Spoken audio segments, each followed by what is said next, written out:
Bulletin की शुरुआत करते हैं भदोही से आ रही खबर से, जहां पर 2 दिन पहले लापता लड़की का एक शव बरामद हुआ है। 17 अगस्त को एक लड़की जो कि नाबालिग थी, जो कि गायब हो गई थी, लापता थी। जली हुई अवस्था में नदी से उसका शव मिला है। नाबालिग की हत्या कर शव के फेंके जाने की आशंका जताई जा रही है। भदोही कोतवाली क्षेत्र के धरोहरा में यह शव मिला है। तो उत्तर प्रदेश का भदोही का इलाका, जहां पर एक नाबालिग बच्ची जिसकी गुमशुदगी की रिपोर्ट दर्ज कराई गई थी, मगर 2 दिन के बाद में उस रिपोर्ट दर्ज कराने के 2 दिनों के बाद में लड़की का शव मिला। हमारे सहयोगी शैलेंद्र शुक्ला फोनलाइन के जरिए हमारे साथ जुड़े हैं। शैलेंद्र, क्या है पूरा मामला और पुलिसिया कार्रवाई अब तक कहां तक पहुंची? तो पुलिसिया कार्रवाई अभी तक यहां पर से शव को ले जाया जा रहा है पोस्टमार्टम के लिए। 2 दिन पहले ये लड़की जिसका शव बरामद हुआ है, वो भैंस चराने गई थी, वहां से 2 दिन से लापता थी। फिर उसके बाद जो है जली हुई अवस्था में इसकी लाश जो है नदी के किनारे मार के फेंका गया था, जिससे जो है जब यहाँ पे एसपी और प्रशासन के मतलब घर वालों को किसी पर कोई शक या घर वालों की तरफ से कोई ऐसी बात, कोई ऐसी जानकारी दी गई पुलिस को कि कौन हो सकते हैं इस हत्याकांड या फिर इस मौत के पीछे की वजह? अभी तक तो संदेहास्पद स्थिति बन के सामने आ रही है कि कहा जा रहा है कि कुछ लोग हैं, गांव के ही लोग, आसपास के लोग, उन लोगों को पता है, लेकिन परिजन लाश को उठाने के लिए विरोध कर रहे थे कि हम जब तक आप डॉग स्क्वाड नहीं बुला लेंगे तो हम लाश नहीं ले जाने देंगे। लेकिन मान मनोबल के बाद जो है एसपी ने कहा कि जो है इसको ले जाने दीजिए, हम आपके साथ अन्याय नहीं होने देंगे। इसके बाद जो है एसपी प्रशासन के साथ मिलकर शव को ले गए हैं। चलिए, शुक्रिया शैलेंद्र इन तमाम जानकारी के लिए। तो एक नाबालिग बच्ची उत्तर प्रदेश के भदोही में, जो कि पिछले 2 दिनों से लापता थी और अब उसका शव, उसकी लाश मिली है जली हुई अवस्था में नदी के पास में। कानपुर देहात में विकास कार्यों की पोल खुलती नजर आ रही है। हम आपको ऐसी तस्वीरें दिखाएंगे जिसे देख करके आपको लगेगा कि इस गांव में बाढ़ आ गई हो। दरअसल बारिश होने के बाद तालाब और सड़कें एक तरीके से पानी के जल जमाव की वजह से वहां पर हालत बदतर है, जबकि विकास कार्यों को लेकर के प्रदेश सरकार करोड़ों रुपए खर्च कर चुकी है। बावजूद इसके ऐसी तस्वीरें सरकार को चूना लगाती नजर आती हैं। उत्तर प्रदेश के जनपद कानपुर देहात के मुख्य विकास अधिकारी जोगेंद्र सिंह भले ही विकास कार्यों को लेकर सजग दिख रहे हों, मगर आप जो ये तस्वीरें देख रहे हैं वो सवाल खड़े कर देने वाली हैं। आपको बता दें कि संदलपुर ब्लॉक क्षेत्र के भंदेमऊ गांव में बारिश होने के बाद सड़कें तालाब में तब्दील हो चुकी हैं, जबकि प्रदेश सरकार विकास कार्यों को लेकर करोड़ों रुपए खर्च कर रही है, मगर जमीनी हकीकत कुछ और ही बयां करती है। ग्रामीणों का आरोप है कि ग्राम प्रधान के मनमानी के चलते इस मुसीबत से गुजरना पड़ रहा है, जबकि शासन की तरफ से सफाई कर्मियों के गांव में तैनाती की गई, मगर तस्वीरें देखकर ये लगता है कि सिर्फ कागजों पर सफाई कर्मियों की तैनाती चल रही है। ग्रामीणों का आरोप है कि सफाई कर्मी आता है और फोटो खिंचवाकर चला जाता है। अधिकारी का तो नाम मुझे पता नहीं, लेकिन प्रधान ने ये कहा था कि हम अधिकारी को सूचित करेंगे। कितने दिनों से सूचना दी जा रही प्रधान को? प्रधान को बराबर सूचना दे रहे हैं। अब 3-4 दिन पहले भी दी, आज भी दी, 2 दिन पहले भी दी थी। उनका आश्वासन यही था कि हम बहुत जल्दी इसको ठीक करवा देंगे। क्या लगता है जल भराव के कारण आप लोग कैसे गुजर बसर कर रहे हैं? इस समय ये मान के चलिए कि हमारे सामने वो समस्या है कि हमारे बारे से बच्चे, हमारा छोटा परिवार, छोटा भाई बिल्कुल घर के पास रहता है, जहाँ पूरा भराव आप देखेंगे, पूरा भराव पड़ा हुआ है। रास्ता निकलने की जगह नहीं है, खाना बनाने की तकलीफ हो रही है। रात बेरात जो है हम पशुओं को नहीं बांध सकते। क्योंकि यहाँ पर छोटे मोटे कीड़े अर्थात विषैले सर्प, पानी वाले सर्प, जमीन पर चलने वाले सर्प निकलते रहते हैं। समस्या यही है कि प्रधान का फोन किया जाता है, 3-4 दिनों से पानी बारिश के मारे नाला ना साफ है, उसका प्रधान का फोन किया जाता है, ना आता है, ना देखने आता है। सफाई कर्मी भी नहीं आया? कभी नहीं आया। प्रधान, सफाई कर्मी, इसके अलावा कोई भी नहीं आया? कोई नहीं आया, यहाँ क्वारी करने भी नहीं आया है। कितने दिनों से है समस्या? यहाँ 4-5 दिनों से हो गए। इस पूरे मामले पर मुख्य विकास अधिकारी जोगेंद्र सिंह ने ग्रामीणों की समस्याओं का जल्द निराकरण करने का आश्वासन दिया। ग्राम पंचायत बंदे मऊ जो ब्लॉक संडलपुर के अंतर्गत आता है उसमें पानी भराव की और जल भराव की शिकायत मिली है। पिछले दिन बारिश होने के कारण वहाँ पर जल भराव हो गया। तत्कालीन BDO साहब और सचिव को निर्देशित किया गया है कि वहाँ पक्की नाली का निर्माण कर उक्त जो जल भराव हुआ है उसको जो गाँव का तालाब है उसके लिए निकासी के लिए पक्की नाली का निर्माण करा दिया जाएगा। उस संदर्भ में सचिव मौके पर मौजूद हैं और 1-2 दिन के अंदर पक्की नाली का निर्माण करा के इस समस्या का समाधान करा दिया जाएगा। अधिकारियों की लापरवाही का ही नतीजा है कि ग्रामीण आज इस समस्या से जूझ रहे हैं और जिम्मेदार अधिकारी आश्वासन देकर पल्ला झाड़ लेते हैं। कानपुर देहात से सुमित गुप्ता, R9 TV, उत्तर प्रदेश, उत्तराखंड। खबर मुरादाबाद से, जहां पर रामगंगाबाद प्रशासन ने कालागढ़ डैम से 3300 क्यूसेक पानी छोड़ा है। पानी की निकासी पावर हाउस के माध्यम से की गई। एक साथ में 3300 क्यूसेक पानी छोड़े जाने की वजह से बाढ़ की दहशत लोगों में है। हालांकि सिंचाई विभाग के अधिकारियों का कहना है कि अभी बाढ़ का कोई खतरा नहीं, लिहाजा लोगों को घबराने की जरूरत नहीं।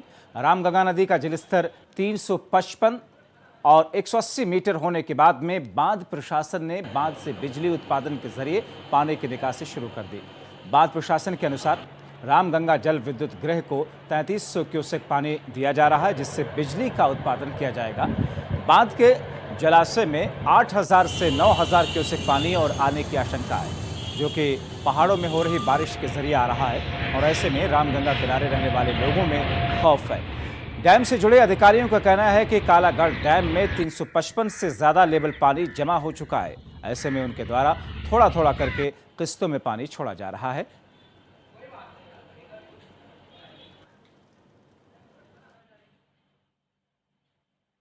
डैम से कल हमने 3300 क्यूसेक पानी छोड़ने के लिए आदेश दिए थे। वो पानी जो चलेगा वो हमारा पावर हाउस है वहाँ पर उत्तरांचल जल विद्युत निगम का, उसके 2 पास होगा, उनकी 2 टरबाइनें चलाने के लिए हमने पानी निकाला है। ये पानी इसीलिए थोड़ा थोड़ा डिस्चार्ज किया जा रहा है क्योंकि डैम का लेवल हमारा 355 से ऊपर हो गया है और अब हम थोड़ा थोड़ा पानी निकालेंगे। संत कबीरनगर जिले में घाघरा नदी का जलस्तर खतरे के निशान के पार हो चुका है। घाघरा नदी की बाढ़ के चलते धनघटा तहसील क्षेत्र के करीब 20 गांव पानी से घिर चुके हैं। घरों में पानी भर जाने के चलते ग्रामीण मुश्किल में है, पलायन करने को मजबूर है। सामानों को समेट करके बाढ़ पीड़ित सुरक्षित जगह की तलाश में।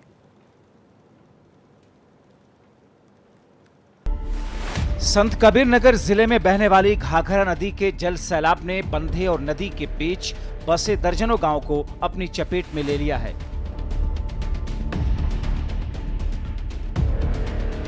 घाघरा नदी खतरे के निशान को तीसरी बार पार कर चुकी है, जिसके चलते गायघाट, सियरकला, कंचनपुर, गुनवतिया, करणपुर, ढोलबाज सहित दर्जनों गांव बाढ़ की पानी से घिर चुके हैं। घरों में बाढ़ का पानी घुसने के चलते ग्रामीण अपने सामानों और पशुओं को लेकर सुरक्षित ठिकानों की तलाश में बंधे पर आ चुके हैं। आने जाने का सिर्फ नाव ही एक सहारा है। बाढ़ के चलते जहां फसल डूब जाने से ग्रामीणों के मुंह से निवाला छिन गया, वहीं पशुओं के लिए चारे का संकट भी बढ़ चुका है। बाढ़ का सामना कर रहे ग्रामीणों के मुताबिक अब तक प्रशासन के स्तर से उन्हें कोई मदद नहीं मिली। रोज बढ़ रहे बाढ़ के पानी की वजह से घरों में पानी भर जाने और जहरीले सांपों का भय भी बना हुआ है। बाढ़ के चलते बिजली नहीं आने से ग्रामीणों को और भी मुसीबत झेलनी पड़ रही है।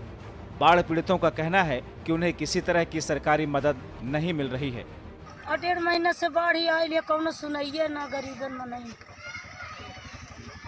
कौन सुनाइए ना, और ना पल्ली मिलल, ना राशन मिलल साहब, ना कौन सुनाई है। हमने के जना सुनाई तो हमने जमीन मिले चाहिए, हमने दीवारे में बस के हमने के कुछ ना मिले वाला है। बाढ़ एरिया में मरत है।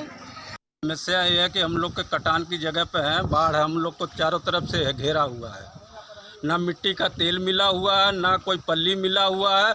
जो खैरात मिली है तो उसमें आलू सड़ा मिला हुआ है और तुरंत लाइट काटी गई हुई है। यहाँ तकलीफ ये है, हमारा गोरू चौवा जो है यही बाहर बैठे हुए हैं हम लोग। प्रशासन का दावा है कि बाढ़ प्रभावित इलाकों में लोगों को सुरक्षित ठिकानों पर पहुंचाया जा रहा है।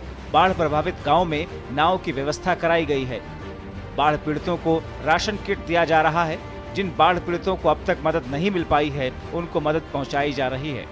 बाढ़ की जो स्थिति है इस समय वर्तमान में घाघरा नदी का जलस्तर बढ़ा हुआ है, जो कि 2 दिनों से स्थिर है। बाढ़ का पानी आने के कारण जो पहले भी हमारे जो घाघरा नदी से प्रभावित 22 गाँव थे प्रभावित थे, उनमें से कुछ गांव फिर प्रभावित हुए हैं।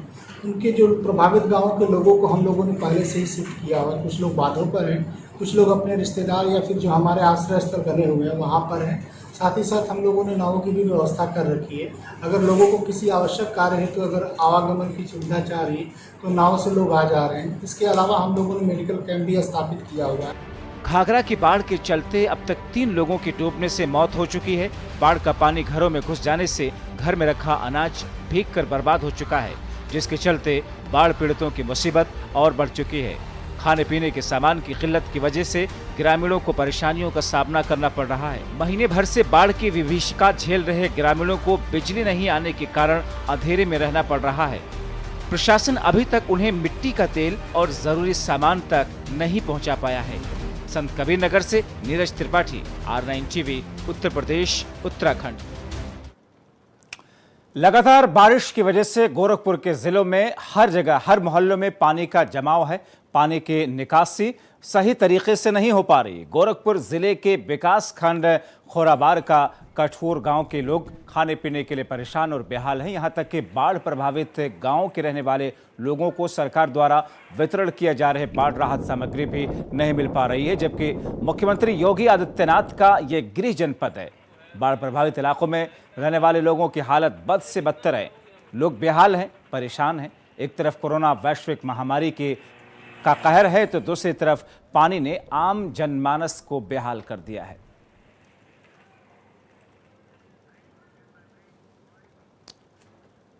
और अब बात लखीमपुर खीरी की करते हैं। 8 गन्ना मिलों के चलते गन्ना खेती में अग्रणी है, पर किसान अब परंपरागत खेती छोड़कर के व्यावसायिक खेती की ओर रुख अख्तियार कर रहे हैं।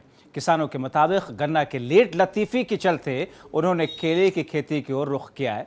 लखीमपुर खीरी के धौराहरा तहसील में अधिकतर किसान गन्ना की खेती छोड़ करके केले की खेती करने को मजबूर हैं। चंदपुरा गांव में केले की खेती कर रहे किसानों से बात की तो उन्होंने बताया कि एक तो गन्ने की खेती में 1 साल के समय का इंतजार करना पड़ता है, तो दूसरी तरफ गन्ना भुगतान को लेकर के भी बड़ी समस्याएं रहती है।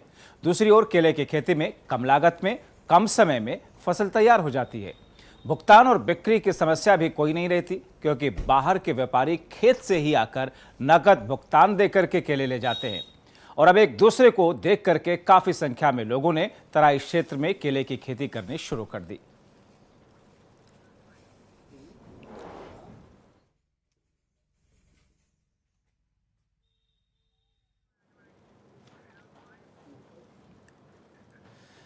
किसानों और पशुपालकों की आय को दोगुना करने के लिए मुरादाबाद में श्वेत क्रांति लाने के लिए राष्ट्रीय गोकुल मिशन की शुरुआत हो चुकी है और इसके लिए जनपद के 500 गांव का चयन किया गया है। चयनित प्रत्येक गांव में 100 पशुओं, गाय या फिर भैंस का निःशुल्क गर्भाधान किया जाना है, जिसके लिए जनपद में कुल 50,000 गाय और भैंस का गर्भाधान कराया जा रहा है। चयनित गांव में मुफ्त में पशुओं को उच्च नस्ल का कृत्रिम सीमेन चढ़ाया जाएगा, जिसमें मुख्य पशु चिकित्सा अधिकारी डॉक्टर ब्रजेश कुमार के मुताबिक ये अभियान मई 2021 तक चलेगा।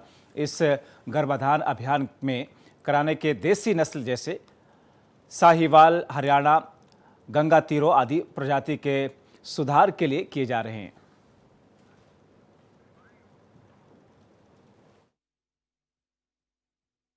Nap phase 2 national artificial insemination programme के तहत फेज 2 में 500 गांवों का चयन किया गया है और प्रति ग्राम में 100 कृत्रिम गर्भाधान का लक्ष्य है।